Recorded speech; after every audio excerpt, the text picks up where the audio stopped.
আসসালামু আলাইকুম প্রিয় দর্শক, আজকের ভিডিওতে 3 বেডরুমের খুবই সুন্দর এবং আধুনিক একটি টিন শেড বাড়ির ডিজাইন আপনাদের সাথে শেয়ার করতে যাচ্ছি। এই বাড়িটি ডিজাইন করা হয়েছে একজন ক্লায়েন্টের জন্য। তো ওনার রিকোয়ারমেন্ট ছিল অল্প জায়গাতে অল্প খরচে যাতে একটি বাড়ি করতে পারি, সেই হিসেবে এই বাড়িটা ডিজাইন করতে হবে। তো সেভাবেই আমরা চেষ্টা করেছি অল্প খরচে যাতে বাড়িটা করতে পারেন। তো এই বাড়িতে আপনার বেডরুম রয়েছে 3টি, টয়লেট রাখা হয়েছে 2টি, যার একটি হচ্ছে অ্যাটাচড এবং একটি কমন, এবং একটি কিচেন রয়েছে, ড্রয়িং ডাইনিং রয়েছে, একটি স্টোর রুম হিসেবে একটি আলাদা একটি রুম রাখা হয়েছে, এবং বারান্দার ভিতরে ড্রয়িং ডাইনিং হিসেবে স্পেস রাখা হয়েছে। তো এবারের সামনের কালারটা এরকম হবে, সামনের কালার কম্বিনেশন এবং মডেল এরকম হবে। সামনের এটা হচ্ছে মেইন গেট, এই গেট দিয়ে বাড়ির ভেতরে প্রবেশ করতে হবে। প্রবেশ করলে প্রথমে আমরা ড্রয়িং ডাইনিং স্পেসটা পাবো, অর্থাৎ বারান্দার ভিতরে যেটা রাখা হয়েছে, এবং এই গেটটা হবে এরকম, অর্থাৎ এখানে সিঁড়ির দুই পাশে বসার জন্য জায়গাও রাখা হয়েছে। এখানে বসে আপনি চাইলে সময় কাটাতে পারেন, এবং এখানে আপনি মোটরসাইকেল বা সাইকেল উঠানোর জন্য এই জায়গাটা ব্যবহার করতে পারবেন, এবং সেই সাথে সিঁড়ি তো রয়েছে, এবং দুই পাশে বাগান করার জন্য জায়গা রয়েছে। আপনি যদি আপনার জায়গা থাকে অবশ্যই আপনি এটা করতে পারবেন। তো এখানে যে 2টি টয়লেট রাখা হয়েছে দেখুন, যার একটি অ্যাটাচড একটি কমন, এই 2টি টয়লেট মিটে রাখা হয়েছে, আরসিসি ছাদ করা হয়েছে, অর্থাৎ এটাকে আপনি এখানে একটি পানির ট্যাঙ্কটাও বসাতে পারেন, যাতে অন্য কোথাও আপনার পানির ট্যাঙ্ক রাখতে না হয়, অন্য কোনোভাবে ব্যবস্থা করতে না হয়, প্রয়োজন না পড়ে, অর্থাৎ এখানে ছাদ করে আপনি এখানে বসিয়ে দিতে পারবেন। তো সুপ্রিয় দর্শক, এবারের অন্যান্য পাশের ডিজাইন যদি আমরা দেখি, এটা হচ্ছে বাম পাশের ডিজাইন এবং এটা হচ্ছে পিছনের অংশের ডিজাইন। এই জানালাগুলো হচ্ছে বেডরুমের জানালা, বড় জানালা ওগুলো হচ্ছে বেডরুমের জানালা। এখানে এটা হচ্ছে কিচেনের জানালা এবং এটা স্টোর অথবা টয়লেটের জানালা, এবং এটা পিছনের অংশের ডিজাইন, এটা ডান পাশের ডিজাইন। তো এবার এটা যদি আমরা উপর থেকে দেখি, ঠিক এরকম দেখা যাবে। খুব সিম্পল একটা বাড়ি, অল্প জায়গাতে অল্প খরচে করতে পারবেন। এবং এখানে যে বারান্দার অংশটা রয়েছে দেখুন, আপনি চাইলে এখানে টয়লেট এবং বারান্দার টোটাল মিলে আপনি আরসিসি ছাদও করতে পারেন, যদি আপনার বাজেট একটু বেশি থাকে। আমরা এখানে টিন দেখিয়েছি, কিছু অংশ ছাদ দেখানো হয়েছে, তো আপনি চাইলে পুরোটাই আপনি ছাদ দিয়েও করতে পারেন। তো অবশ্যই কমেন্টস করে জানিয়ে দেবেন আপনি কোনটা করতে চাচ্ছেন। তো সুপ্রিয় দর্শক, আপনারা যদি এই ধরনের সুন্দর সুন্দর বাড়ির ডিজাইন করে নিতে চান আমাদের কাছ থেকে অবশ্যই স্ক্রিনে দেখানো নম্বরে যোগাযোগ করবেন, অথবা হোয়াটসঅ্যাপ ইমো রয়েছে, আপনি চাইলে সরাসরি সেখানেও আমাদের সাথে কথা বলতে পারেন। আপনার জায়গার মাপযোগ আমাদেরকে বিস্তারিত দিতে হবে, এবং আপনার রিকোয়ারমেন্টস বলতে হবে, কয় রুম হবে বা কি কি থাকবে সে বিষয়গুলো আমাদেরকে বলতে হবে। এবং সেই সাথে আমাদের যে পেমেন্ট সিস্টেম রয়েছে, সেখানে আমাদের অ্যাডভান্স করে 50% অ্যাডভান্স করে আপনি কনফার্ম করলে আমরা কাজ শুরু করব, এবং টোটাল ডিজাইন কমপ্লিট হয়ে গেলে আপনাকে জানানোর পরে বাকি পেমেন্ট করে আপনি সম্পূর্ণ ডিজাইন নিয়ে নিতে পারবেন। ডিজাইন নেওয়ার কিছু ওয়ে রয়েছে, আপনি চাইলে হোয়াটসঅ্যাপ ইমোতে পিডিএফ ফাইল নিতে পারেন, অথবা আপনি চাইলে ইমেইলেও আপনি নিতে পারেন পিডিএফ ফাইল, অথবা আরেকটা সিস্টেম রয়েছে, আপনি অফিসে এসে সরাসরি অফিসে এসে আপনি হার্ড কপি নিতে পারেন, অথবা আপনি কুরিয়ারে নিয়ে নিতে পারেন। আপনার অ্যাড্রেস বলে দিলে আমরা সেই অ্যাড্রেসে আমরা কুরিয়ার করে দেবো। তো সুপ্রিয় দর্শক, এই পর্যায়ে আমরা এবারটার ইন্টেরিয়র রুম লেআউট দেখবো, যে ভিতরের রুমের পজিশনগুলো কিভাবে করা হয়েছে। উপর থেকে চাল এবং ছাদ সরিয়ে দিয়ে আমরা ভিতরের রুমের পজিশনগুলো দেখে নেব। প্রিয় ভিউয়ার্স, এটি হচ্ছে এবারের ইন্টেরিয়র অর্থাৎ ভিতরের রুম লেআউট। আমরা যদি উপর থেকে চাল সরিয়ে দিই এবং ছাদ সরিয়ে দিই, তাহলে এই ধরনের একটি রুমের সিস্টেম দেখতে পারবো। তো এখানে আমরা যে মেইন গেট রেখেছি, এই সিঁড়িতে উপরে উঠে আপনি মেইন গেটের ভিতরে প্রবেশ করলেই প্রথমে আপনারা এই ধরনের একটি স্পেস পাবেন, যেখানে রয়েছে ড্রয়িং ডাইনিং। এখানে সোফা বসিয়ে আপনি এটাকে সুন্দর করে সাজিয়ে নিতে পারবেন এই পার্টটাকে, এবং বাম পাশে যে পার্টটা রয়েছে এখানে আপনি ডাইনিং টেবিল বসিয়ে আপনি এটাকে ডাইনিং স্পেস হিসেবে ব্যবহার করতে পারবেন। তো দর্শক, এখানে দেখুন একটি বেসিনও দেখানো হয়েছে কিচেনের এই ওয়ালে, আপনি চাইলে এটা এভাবে বসিয়ে আপনি এটা ব্যবহার করতে পারেন। এবং এটা হচ্ছে কিচেন অর্থাৎ রান্নাঘর ডাইনিং এর পাশে, এবং এখানে আরো একটি রুম রাখা হয়েছে, এটাকে আপনি স্টোর রুম হিসেবে ব্যবহার করতে পারেন, অথবা নামাজের রুম হিসেবেও চাইলে ব্যবহার করতে পারেন। তো সুপ্রিয় দর্শক, এই ডান পাশে রয়েছে দেখুন 2টি টয়লেট রাখা হয়েছে, যার হচ্ছে একটি অ্যাটাচ টয়লেট, এটা হচ্ছে এই বেডরুমের সাথে অ্যাটাচ টয়লেট, এবং এটা হচ্ছে কমন টয়লেট এই বাড়ির জন্য। তো এই কমন টয়লেটটা একটু সাইজে বড় রাখা হয়েছে, কারণ ক্লায়েন্টের রিকোয়ারমেন্ট ছিল এখানে হাই কমোড এবং লো কমোড দুটোকে ব্যবহার করবেন, যার কারণে এই কমোডটা অর্থাৎ এই টয়লেটটাকে একটু বড় রাখা হয়েছে পাশের দিকে। তো অ্যাটাচ টয়লেটে হাই কমোড দেখানো হয়েছে, এবং এই বেডরুমটা হচ্ছে মাস্টার বেডরুম। এই বেডরুমের সাথে 2টি জানালা রয়েছে, অ্যাটাচ টয়লেট রয়েছে, এবং ফার্নিচারগুলো এভাবে সাজানো রয়েছে। এবং মাঝখানে যে বেডরুমটা রয়েছে, এখানে একটি বেডরুম রয়েছে, এটার সাথে একটা জানলা রাখা হয়েছে। আপনি চাইলে এখানে বারান্দায় এখানে আরো একটি জানলা ব্যবহার করতে পারবেন। এই কর্নারে রয়েছে আরো একটি বেডরুম, এই বেডরুমটাকে আপনি চাইলে বেডরুম হিসেবে ব্যবহার করতে পারেন। এই বেডরুমে 2টি জানালা রয়েছে এবং ফার্নিচারগুলো এভাবে সাজানো রয়েছে। তো এই হচ্ছে সর্বোপরি এই বাড়িটার 3D প্ল্যান অর্থাৎ 3D ভিউ। তো এ বাড়িতে টোটালি 3টি বেডরুম, 2টি টয়লেট এবং একটি কিচেন, একটি স্টোর রুম এবং ড্রয়িং ডাইনিং স্পেস সহ একটি বারান্দা এবং সুন্দর একটি আপনার সিঁড়ি রাখা হয়েছে সামনের দিকে। তো এই হচ্ছে বাড়িটার ইন্টেরিয়র এবং 3D ভিউ। এ পর্যায়ে আমরা এই বাড়িটার 2D ফ্লোর প্ল্যান দেখে নেব যে বাড়িটার লম্বা পাশ কতটুকু এবং কতটুকু জায়গার ভিতরে এই বাড়িটি করা হয়েছে সেই বিষয়টা আমরা বিস্তারিত জেনে নেব। সুপ্রিয় দর্শক, এটি হচ্ছে এই বাড়ির বিস্তারিত ডিটেলস ডিজাইন, অর্থাৎ এই বাড়িতে যত রকমের ডিজাইন প্রয়োজন থাকে কাজ করার ক্ষেত্রে সবকিছু এখানে দেখানো হয়েছে। দেখুন, তো এটা হচ্ছে এই বাড়ির টিপিক্যাল ফ্লোর প্ল্যান। এই বাড়িটার টিপিক্যাল ফ্লোর প্ল্যানে দেখুন লম্বায় হচ্ছে 41 ফিট 1 ইঞ্চি এবং পাশে হচ্ছে 24 ফিট 1 ইঞ্চি।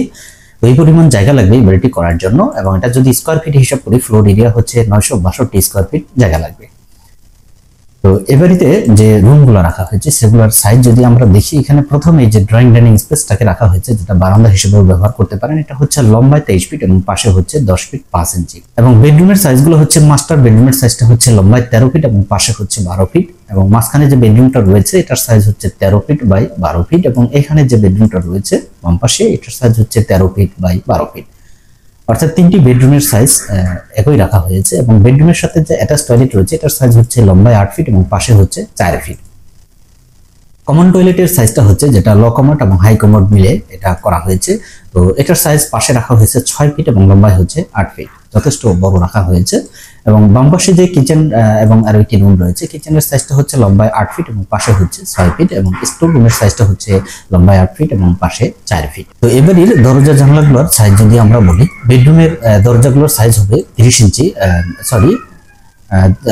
ইঞ্চি এবং হাইট হবে 7 ফিট, অর্থাৎ 3 ফিট 4 ইঞ্চি পাশে এবং হাইট হবে 7 ফিট। এবং বেডরুমের জানলাগুলোর সাইজ হচ্ছে 5 ফিট এবং হাইট হবে 4.5 ফিট। এবং টয়লেটের জানলাগুলোর সাইজ হচ্ছে 2 ফিট বাই 2 ফিট, এবং টয়লেটের দরজাগুলোর সাইজ হচ্ছে 2 ফিট 6 ইঞ্চি বাই হচ্ছে 7 ফিট, এবং কিচেনের জানলার সাইজ হচ্ছে 3 ফিট বাই 4 ফিট, এবং দরজা হচ্ছে 2 ফিট 6 ইঞ্চি বাই হচ্ছে 7 ফিট।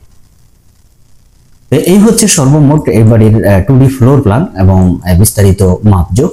তো এখানে বাড়ির সেপটিক ট্যাঙ্কটা এখানে দেখানো হয়েছে, অর্থাৎ এই 2 টয়লেটের পাশে এখানে সেপটিক ট্যাঙ্কটাকে দেখানো হয়েছে, অর্থাৎ আপনার যে পাশে জায়গা থাকবে আপনি সে পাশে বসাতে পারবেন সেপটিক ট্যাঙ্কটাকে।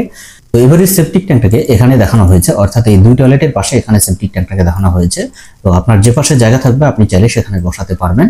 তো এবারের অন্যান্য ডিজাইনও আমরা যদি দেখে নিই, এটা হচ্ছে ডিটেলস ডাইমেনশন, প্রত্যেকটা ডাইমেনশন এখানে দেখানো হয়েছে বিস্তারিত মাপজোক, এবং এগুলো হচ্ছে দরজা জানালার, এগুলো হচ্ছে জানালার জন্য ডাইমেনশন, হাইট কত হবে সবকিছু এখানে দেখানো আছে। এটা হচ্ছে দরজার ডিটেলস, এবং এটা হচ্ছে ফার্নিচার গুলো কিভাবে বসাবেন সেই বিষয়গুলো এখানে দেখানো হয়েছে।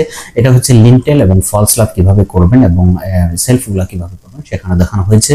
এটা হচ্ছে কলাম পজিশন গুলা কতটুকু কোথায় কোথায় হবে সেই বিষয়গুলোর মাপজোক এখানে দেখানো হয়েছে। এটা হচ্ছে ব্রিক ফাউন্ডেশন, অর্থাৎ মাটির নিচে যে ব্রিকের গাঁথনিটা হবে সেটা এখানে দেখানো হয়েছে সেকশন আকারে, এবং এটা হচ্ছে স্ল্যাবের ডিজাইনটা কতটুকু হবে, অর্থাৎ আরসিসি স্ল্যাব যতটুকু করা হবে তার ডাইমেনশন এখানে দেখানো হয়েছে। সেই সাথে এখানে দেখুন ইলেকট্রিকের সবকিছু দেখানো হয়েছে, দেখুন এমডিবি এসডিবি সবকিছু এখানে দেখানো হয়েছে, কোনটা কতটুকু হাইটে বসবে সেগুলো এখানে মেনশন করা আছে। এবং এখানে ফ্যানের পজিশনগুলো দেখানো হয়েছে, সিলিং ফ্যানগুলো কোথায় হবে এবং কতটুকু আপনার মাপ রয়েছে এখানে উল্লেখ করা আছে।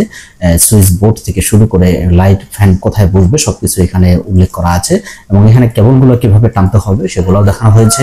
এবং সর্বশেষ এখানে খরচ সম্পর্কে বিস্তারিত আলোচনা করা হয়েছে, অর্থাৎ এই বাড়িটা করতে কত টাকা খরচ হবে সেই বিষয়টা এখানে দেখানো হয়েছে। এই বাড়িটা করতে ইট লাগবে 15,000 পিস, প্রতি পিসের মূল্য ধরা হয়েছে 14 টাকা। ইটের জন্য খরচ হবে 2,10,000 টাকা। সিমেন্ট লাগবে 175 ব্যাগ, প্রতি ব্যাগের মূল্য ধরা হয়েছে 550 টাকা। সিমেন্টের জন্য খরচ হবে 96,250 টাকা। খোয়া লাগবে অর্থাৎ ব্রিক চিপস লাগবে 500 সিফটি, প্রতি সিফটির মূল্য ধরা হয়েছে 90 টাকা। হওয়ার জন্য খরচ হবে 45,000 টাকা। সিলেট স্যান্ড লাগবে 600 সিফটি, প্রতি সিফটির মূল্য ধরা হয়েছে 90 টাকা। সিলেট স্যান্ডের জন্য খরচ হবে 54,000 টাকা। লোকাল স্যান্ড লাগবে 2200 সিফটি, প্রতি সিফটির মূল্য ধরা হয়েছে 30 টাকা। লোকাল স্যান্ডের জন্য খরচ হবে 66,000 টাকা। 10 মিলিমিটার ডায়া রড লাগবে 140 কেজি, প্রতি কেজির মূল্য ধরা হয়েছে 95 টাকা। এই রডের জন্য খরচ হবে 13,300 টাকা। 8 মিলিমিটার ডায়া রড লাগবে 240 কেজি, প্রতি কেজির মূল্য ধরা হয়েছে 95 টাকা। রডের জন্য খরচ হবে 22,800 টাকা। 10 ফিট সাইজের 12 ফিট সাইজের টিন লাগবে 75টি, প্রতি অর্থাৎ এটাকে যদি আমরা বানে হিসাব করি তাহলে প্রায় 12.5 বার টিন লাগবে। 10,000 করে প্রতি বানের মূল্য ধরলে 1,25,000 টাকা লাগবে। 3 মিলিমিটার সাইজের অ্যাঙ্গেল লাগবে 930 কেজি, প্রতি কেজির মূল্য ধরা হয়েছে 85 টাকা। অ্যাঙ্গেলের জন্য খরচ হবে ৭৯,০50 টাকা। টয়লেট ফিটিংস এর জন্য খরচ হবে 25,000 টাকা, প্রতিটির জন্য, দুটির জন্য খরচ হবে 50,000 টাকা। বেডরুমের ডোরের সাইজ হচ্ছে 3 ফিট 4 ইঞ্চি বা 7 ফিট এবং সংখ্যা হচ্ছে 3টি, প্রতিটির জন্য দাম ধরা হয়েছে 9,000 টাকা, তিনটির জন্য খরচ হবে 27,000 টাকা। টয়লেটের জন্য প্লাস্টিক ডোর সাইজ হচ্ছে 2 ফিট 6 ইঞ্চি বাই 7 ফিট, পরিমাণ রয়েছে 2টি, প্রতিটির ধরা হয়েছে 4,000 টাকা করে, দুটির জন্য খরচ হবে 8,000 টাকা। কিচেন ডোর প্লাস স্টোর ডোর, এগুলা সাইজ হচ্ছে 2 ফিট 6 ইঞ্চি বাই 7 ফিট এবং রয়েছে 2টি, একটির দাম ধরা হয়েছে 7,000 টাকা, দুটির জন্য খরচ হবে 14,000 টাকা। জানালার সাইজ যদি আমরা বলি, জানালা 5 ফিট বাই 4 ফিট 6 ইঞ্চি সাইজের জানলা রয়েছে 5টি, একটি জানলা খরচ ধরা হয়েছে 10,000 টাকা, 5টির জন্য খরচ হবে 50,000 টাকা। 3 ফিট বাই 4 ফিট সাইজের জানলা রয়েছে একটি, এটা খরচ ধরা হয়েছে 7,000 টাকা। 2 ফিট বাই 2 ফিট সাইজের জানলা রয়েছে 3টি, একটি জানলা খরচ ধরা হয়েছে 5,000 টাকা, তিনটির জন্য খরচ হবে 15,000 টাকা। লেবার কস্ট ধরা হয়েছে 210 টাকা প্রতি স্কয়ার ফিটে, 962 স্কয়ার ফিটের জন্য খরচ হবে 2,02,020 টাকা। মেইন গেট রয়েছে একটি, গেটের খরচ ধরা হয়েছে 16,000 টাকা। পেইন্টের জন্য খরচ ধরা হয়েছে 45,000 টাকা। ইলেকট্রিক্যালের কাজের জন্য খরচ ধরা হয়েছে 40,000 টাকা। পাইপ ফিটিং অর্থাৎ স্যানিটারি কাজের জন্য খরচ ধরা হয়েছে 35,000 টাকা। অতিরিক্ত খরচ ধরা হয়েছে 80,000 টাকা। টোটালি খরচ হবে বাড়িটি করার জন্য 13,420 টাকা। তবে এই খরচ স্থানভেদে কম বা বেশি হতে পারে। তো ভিউয়ার্স, এই বাড়ির খরচ সম্পর্কে যদি কোনো কিছু জানার থাকে অর্থাৎ কোনো মতামত থাকে, অবশ্যই কমেন্টস করে জানিয়ে দিবেন, আমরা আপনার কমেন্টসের অ্যান্সার দেওয়ার চেষ্টা করব। তো সুপ্রিয় দর্শক, বাড়ির ডিজাইনটা কেমন লাগলো? আশা করি ভালো লেগেছে। যদি ভালো লেগে থাকে তাহলে অবশ্যই একটি লাইক দিবেন এবং কমেন্টস করে জানিয়ে দিবেন আপনার মূল্যবান মতামত। এবং এই ধরনের সুন্দর সুন্দর বাড়ির ডিজাইন দেখার জন্য, নিত্য নতুন দেখার জন্য চ্যানেলটি সাবস্ক্রাইব করে সাথেই থাকবেন। তো ভিউয়ার্স, আজকে পর্যন্তই। পরবর্তী কোনো ভিডিও দেখার আমন্ত্রণ জানিয়ে শেষ করছি। আল্লাহ হাফেজ।